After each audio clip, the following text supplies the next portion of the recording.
భారతదేశం ఆపరేషన్ సింధూర్ నిర్వహిస్తున్న సమయంలోనే బలోచ్ లిబరేషన్ ఆర్మీ కొంతవరకు పాకిస్తాన్లో ఉన్న పారామిలిటరీ ఫోర్సెస్ పైన దాడి చేయడం మొదలుపెట్టింది.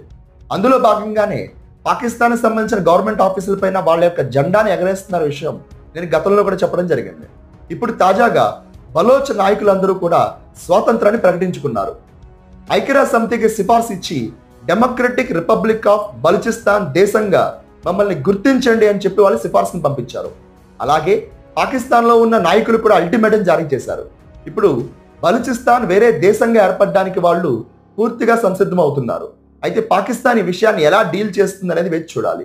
గతంలో లాగా ఈస్ట్ పాకిస్తాన్ని అణచివేసినట్టుగా ప్రయత్నిస్తారా, లేదు మరో రకంగా డీల్ చేస్తున్న విషయం చూడాలి. బలూచిస్తాన్ పాకిస్తాన్కి మాత్రమే కాదు, చైనాకి కూడా చాలా ఇంపార్టెంట్ అయిన ప్రాంతం. ఇక్కడ చైనాకి సంబంధించిన ప్రాజెక్ట్స్, కంపెనీలు చాలా ఉన్నాయి. ఇప్పుడు చైనా ఈ విషయాన్ని ఎలా హ్యాండిల్ చేస్తుందో మనం వేచి చూడాలి.